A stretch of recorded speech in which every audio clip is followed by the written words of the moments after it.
कैसे आप लोग बताना चाहूंगा। आज बेसिकली जानते हैं कि क्वार्टरली स्टेटमेंट को एनालाइज करने के बाद क्या हम जान सकते हैं कि हमें स्टॉक मार्केट में और भी अच्छा मुनाफा हो सकता है और हम अच्छे से कंपनी को और भी अच्छे से एनालाइज कर सकते हैं, जिससे कि हमें यह पता चल पाए कि उसकी नीचे से लेके ऊपर तक की बिल्डिंग जो खड़ी है पूरे प्रॉफिट एंड लॉस में वो बिल्कुल सही बताया जा रहा है या फिर गलत। बिकॉज एक प्रॉफिट एंड लॉस का स्टेटमेंट जो होता है ना वो बहुत बड़ा होता है, पूरे एक साल का। तो एक साल का जब स्टेटमेंट हम एनालाइज करते हैं तो एक साल में क्या प्रॉफिट हुआ, क्या लॉस हुआ, सब कुछ आपको मिलता है। तो आप उसको एनालाइज करके आप इन्वेस्टमेंट कर दो। पर लेकिन प्रॉफिट एंड लॉस में क्लियरिटी लाने के लिए ना आपको एक काम करना चाहिए, जैसे कि मुझे अच्छा लगता है कि क्वार्टरली स्टेटमेंट, यानी कि क्वार्टरली स्टेटमेंट को अपन जो है अगर एनालाइज करना चालू कर दें तो हमें ना चारों क्वार्टर की चीजें बदल जाती है। वहां पे चार क्वार्टर की इसलिए कि आपको ना चार क्वार्टर, एक आपको मिल जाएगा शुरू का ये मार्च का,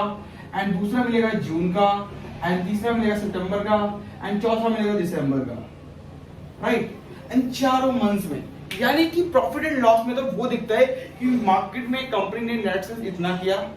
पूरे साल में, प्लस कंपनी ने प्रॉफिट इतना जनरेट किया, टैक्स इतना दिया, और उसके ऑपरेटिंग प्रॉफिट ये था, उसके बाद नेट प्रॉफिट इतना निकल के आया। तो ये पूरे साल भर का बताते हैं। पर लेकिन यार साल भर में हमें क्या पता कि कौन से मंथ में क्या हुआ, क्या नहीं हुआ, कैसी चीजें हुई, क्या पता कुछ चीज सीजन में इफेक्ट करती हूँ। मान लो कि आप गाड़ियां हैं, ठीक है, तो गाड़ियां बहुत बिकती है सीजन वाइज। अगर मान लो कि ऐसा हमें लगता है कि हमें सीजन वाइज बहुत सारी गाड़ियां बिकती हैं, बट ऐसा है कि नहीं, हम उसको कैसे पता कर पाए। तो इसके लिए हमें तरीका पता होना चाहिए। मान लो कि हमने देखा कि टीवीएस की जो गाड़ी है वो ऑलमोस्ट ये दिवाली के टाइम पे बहुत ज्यादा बिकती है, तो यार हम कैसे माने कि टीवीएस की गाड़ी सबसे ज्यादा बिकती है। या फिर मान लो कि वंडरला पार्क है, ठीक है, तो हम कैसे माने कि इसकी वंडरला पार्क की सबसे ज्यादा सेल किस समय पे आती है। या फिर हम कैसे माने कि पीवीआर का शेयर जो है वो सबसे ज्यादा होता है एंड सबसे ज्यादा कम लोएस्ट पार्ट कब होता है। क्योंकि जब हम देखते हैं ना कि बहुत सारा मार्केट में सुना भी है कि मार्केट में जब भी कोई न्यूज आती है ना बाहर, लाइक की कोई हो सकता है क्वार्टरली स्टेटमेंट की या फिर प्रॉफिट एंड लॉस की स्टेटमेंट की या बैलेंस शीट की स्टेटमेंट की, कोई भी डिटेल्स बाहर आती है और अगर थोड़ा सा भी नेगेटिव होता है तो मार्केट वापस नीचे जाता है, राइट। तो हम ऐसे इस चारों स्टॉक से ये, हम इस चारों पॉइंट से ये डिसाइड कर सकते हैं कि किसी स्टॉक्स में हुआ क्या है। मतलब बेसिकली कि यहाँ पे कोई नेचुरल डिजास्टर हुआ था, या फिर चीजें यहाँ पे हुई थी, या फिर यहाँ पे हुआ था, या यहाँ पे हुआ था, कौन से मंथ्स में चीजें खराब थी, राइट। अगर देखो यहाँ पे अगर मार्च में होगा कोई चीज, तो यानी कि जनवरी फरवरी के आसपास कुछ चीजें खराब थी स्टॉक्स के लिए, वो चीजें यहाँ पे आपको शो करेगी। या फिर मई में, जून जुलाई में अगर जो भी आपका बनता है उसमें होगा, देन आपको जुलाई वाले स्टेटमेंट शो करेगा, एंड उसके बाद सितंबर, फिर दिसंबर वाले में। तो ये आपको ना स्टेटस पता चलता है। बट लेकिन उसके लिए हमें पता करना पड़ेगा क्वार्टरली स्टेटमेंट, क्योंकि देखो यार प्रॉफिट एंड लॉस में तो पूरे एक साल का है, तो पूरे एक साल में लॉस जो हुआ, प्रॉफिट हुआ, उसके बाद वहां पे नेट प्रॉफिट हुआ, तो पूरे एक साल में सब कुछ डाटा आंकड़ा बाद में सब कुछ सही दिखता है। बट जो लाइव मार्केट में हो रहा होता है या फिर जो हमें प्रेजेंट में दिख रहा होता है वो हमें सबसे एक्चुअल चीजें बता पाता है कि मार्केट में कंपनी के साथ हो क्या रहा है, कंपनी वर्क कैसे कर रही है, राइट। तो हमें इस क्वार्टरली स्टेटमेंट से ये पता चल पाता है कि बेसिकली इसमें चक्कर क्या है, कि यहाँ पे जो चीज दिखाई जा रही है क्या वो यहाँ थी, यहाँ थी, यहाँ थी, चारों में एक चीज हुई है, या फिर इसमें ज्यादा था, सीजन वाइज में ज्यादा बढ़ गया, इसके बाद फिर कम हो गया, फिर उसके बाद बढ़ गया, और ऐसा क्यों हुआ, ये सारे रीजंस पता कर पाते हैं। तो हम स्टॉक में इन्वेस्टमेंट अच्छे से कर सकते हैं एंड सारी चीजें हम अच्छे से अपने आप को ये माइंड ऑफ थॉट बना पाते हैं कि मार्केट में हमें क्या अप्रोच रखना चाहिए और किस तरीके से किसी स्टॉक को पिक करना चाहिए, राइट। तो कोई दिक्कत नहीं, स्टार्ट करते हैं और जानते हैं बेसिकली है क्या, और इतने विस्तार से जानेंगे कि समझ पाएंगे हर एक स्टॉक, हर एक सीजन के बारे में, हर एक तरीके से, हर एक माइंड अप्रोच के साथ, कि ये स्टॉक को पिक करने से पहले हम प्रॉफिट एंड लॉस से पहले हम क्वार्टरली स्टेटमेंट भी एक बार देखना चाहिए, राइट। तो स्टार्ट करते हैं और जानते हैं डिटेल्स बाय डिटेल्स। तो देखो फर्स्ट थिंग कि how to analyse quarterly statement. तो क्वार्टरली स्टेटमेंट को एनालाइज करना बहुत आसान है। यहाँ पे आपको ना 5 स्टेटमेंट मिलेगा, आप जाकर कर देखोगे ticket.com की वेबसाइट, ठीक है। तो आपको 5 क्वार्टर्स की यहाँ पे डिटेल्स मिलेगी। तो आप ये एनालाइज कर सकते हो दिसंबर 2021, मार्च 2022, जुलाई 2022 एंड सितंबर 2022 एंड दिसंबर 2022 क्या क्या स्टेटमेंट आई, सारी चीजें। यानी कि लास्ट ईयर क्या था दिसंबर में, अगेन मार्च में क्या हुआ, अगेन जुलाई में क्या हुआ, अगेन सितंबर में क्या हुआ, अगेन वहां पे दिसंबर में क्या हुआ। तो ये चीजें ना आपको डिटेल्स में मिल जाती है, और जब नंबर आपको दिख रहा होता है ना तो आपको इतना समझ में आ जाता है कि बेसिकली मार्केट का अप्रोच क्या रखना है। अब मान लो कि इसमें ही चीजें सेम हो, यानी कि 20 करोड़ का फायदा यहाँ हुआ है, 10 करोड़ का यहाँ, 20 करोड़ का यहाँ, 10 करोड़ का यहाँ, 20 करोड़ का यहाँ।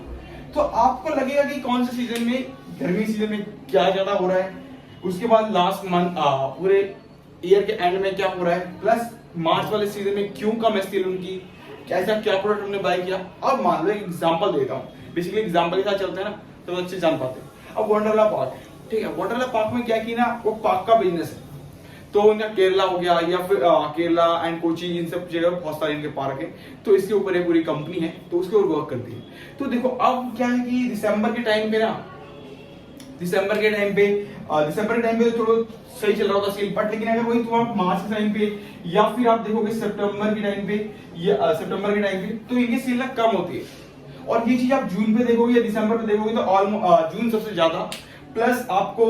जो दिसंबर वाला पार्ट होता है उसको सबसे कम मिलती है। वो इसलिए होता है, बेसिकली उसका रीजन है, कारण है। बेसिकली कारण क्या है ना कि देखो जो मार्च के समय पे ना पेपर आ रहे होते बच्चे के, तो वो पेपर एग्जाम की तैयारी करेंगे या फिर वो वंडरला पार्क घूमने जाएंगे, ये बात होती है। प्लस उसके बाद मानसून हो रहा होता है, दिसंबर में थोड़ी सी कम हो जाती है चीजें, राइट। एंड उसके बाद जब चीजें जून में इसलिए ज्यादा होती है, लोग भले ही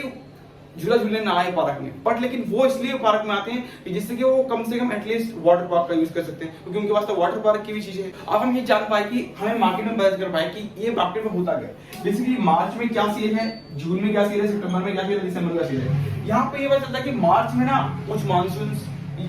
मार्च में कुछ पेपर्स हैं बच्चों की जो कि वो वंडरला पार्क नहीं घूम सकते, उनको एग्जाम की तैयारी करनी है। जून में वैकेशन पीरियड होता है, वो वाटर पार्क एंजॉय करने के लिए आते हैं, तो भी प्रॉफिट कंपनी का हो रहा है, तो ज्यादा सेल्स आती है। सितंबर में क्या है कि पूरा मानसून वाला इलाका आता है, मतलब थोड़ा सा बारिश हो रही होती है, सारी चीजें होती है, तो झूला झूलने के लिए कोई बारिश में नहीं आएगा। ऐसा आई थिंक मेरे हिसाब से बारिश में कोई झूला झूलने नहीं आएगा, तो इस तरीके से वहां पे कम हो सकता है। प्लस दिसंबर में मार्केट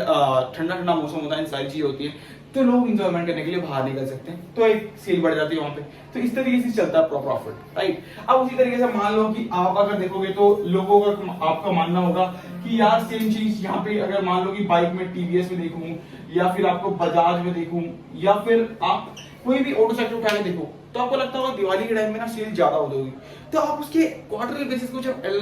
स्टेटमेंट है उसको एनालाइज करना चालू कर दो कि दिसंबर में क्या था, दिसंबर 2019 में क्या था, मार्च 2020 में क्या था, फिर उसके बाद जून मार्च 2020 में क्या था, फिर उसको सितंबर 2020 में क्या था, दिसंबर में क्या था। अब आपको एक एक्चुअल प्राइस का पता चलेगा कि मार्केट में कौन से मंथ में ज्यादा सेल्स आ रही है, या फिर सारा कैलकुलेट बिल्कुल अंडर, मतलब कि एक ही कैलकुलेशन चल रहा है। मान लो कि अब इसमें 220 रुपए था,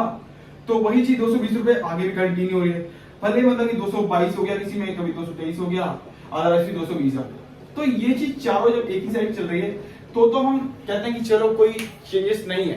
बट लेकिन किसी स्टेट में होगा, जैसे कि हम मान के चलते हैं कि पेंट वाला बिजनेस है, तो यार दिवाली आती है तो लोग ना घर को ना बहुत बहुत वॉश कराते हैं, पेंट करवाते हैं, बहुत चीजें ऐसा थिंकिंग होती है। क्योंकि यार अगर जब वॉश ज्यादा होगा, पेंट ज्यादा होगा, ज्यादा मार्केट से उठाएंगे वो पेंट, तो डेफिनेटली जब डिमांड मार्केट में बढ़ेगी तो अपने आप ही शेयर का प्राइस ऊपर जाएगा, राइट। तो इस तरीके से वर्क करेगी, तो हम सोचते हैं कि मार्केट में डिमांड ज्यादा आ रही है तो यानी सेल का पेंट का बिजनेस ज्यादा बढ़ सकता है दिवाली टाइम पे। बट ऐसा होता है या वो क्वार्टरली स्टेटमेंट में जाकर पता चलेगा। प्रॉफिट एंड लॉस में क्या है कि आपको 2022 का दिखा दिया, मार्च 2022 का, अब अगली स्टेटमेंट आएगी मार्च 2023 को, तब तक के लिए आपको शेयर के अंदर क्या हो रहा है, कैसे हो रहा है, एनीथिंग आपको नहीं पता चला, बिकॉज ऑफ दिस की मार्केट का तुम्हें पता ही नहीं। अभी तुम्हें 2022 का पता चल गया, स्टिल एक साल के अंदर ड्यूरिंग टू 1 ईयर्स क्या हैपन होने वाला है ये आपको नहीं पता चलेगा, बिकॉज ऑफ दिस। उसके पीछे कारण है कि 2023 तक का स्टेटमेंट आने के लिए टाइम लगेगा, और पूरे 1 ईयर्स में क्या profit and loss and net sales हुई है कंपनी की, वो आपको बाद में पता चलेगा। तो स्टिल आपको उसके एनालाइज करने के लिए ना एक क्वार्टरली स्टेटमेंट आपको बहुत बेस्ट काम करता है, जिससे कि आप ये समझ पाते हो कि मार्केट में बेसिकली एक्चुअल वैल्यू क्या है शेयर का और किस तरीके से उसको पिक करना है। बिकॉज मार्केट में कौन से मंथ में स्टेटमेंट कम आई है और कौन से मंथ में ज्यादा प्रॉफिट है, वो आप उससे एनालाइज कर पाते हो क्वार्टरली स्टेटमेंट से, और आपको पता चल पाता है कि सीजन बाई मार्केट चल रहा है या फिर किसी तरीके से लाइक कोई मंथ्स में ज्यादा है या फिर कोई वेदर के रिगार्डिंग में चेंजेस हैं, किसी वेदर में ज्यादा चेंजेस आ रहे हैं जैसे कि सितंबर वाले मंथ में, या फिर कोई फेस्टिवल से ये मार्केट में चेंज आ रहा है, या फिर कोई एग्जाम रिलेटेड मार्क्स वगैरह में हो रहा है तो देन उसमें चेंजेस आ रहे हैं। ये सब कुछ देख सकते हो सकता है पीवीआर मल्टीप्लेक्स में चेंजेस आए, वंडरला पार्क में आ जाए, टीवीएस हो, बजाज हो गया, या फिर आप अपना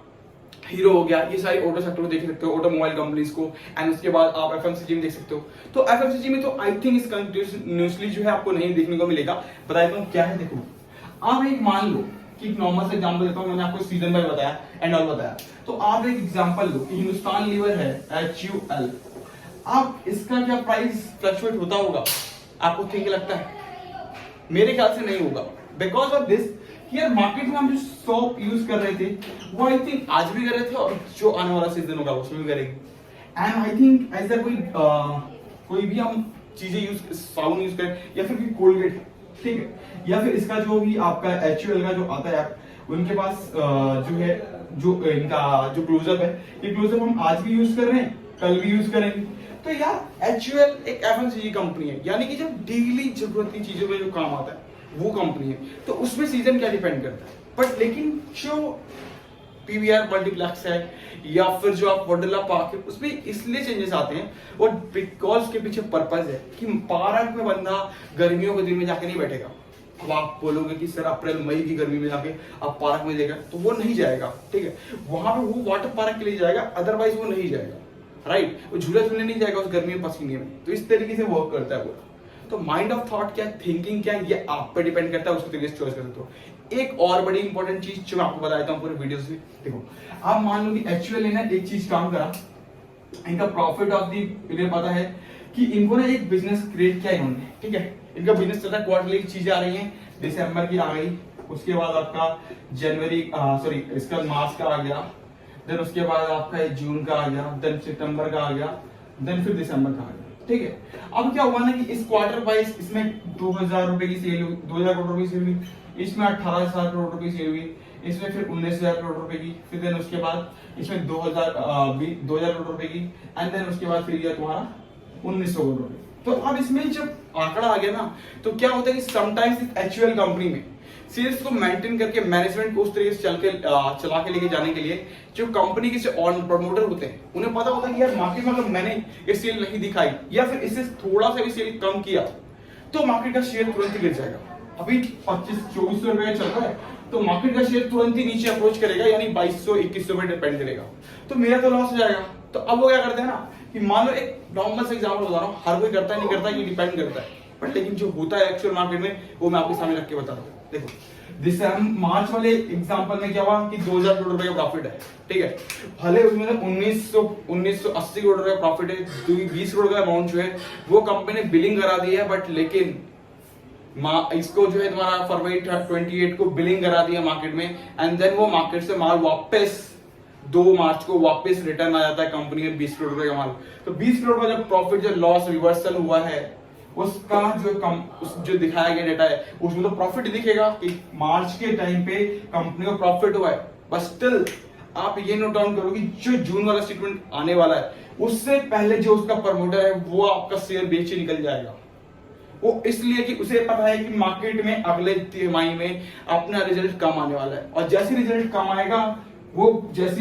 आएगा आप सेल को शेयर करोगे, मार्केट अपने आप नीचे जाएगी, जैसी मार्केट नीचे आएगी वो दोबारा बाय कर लेगा। ये चीज मार्केट में होता है, प्रमोटर अपने प्रॉफिट बनाने के लिए हमेशा करते हैं।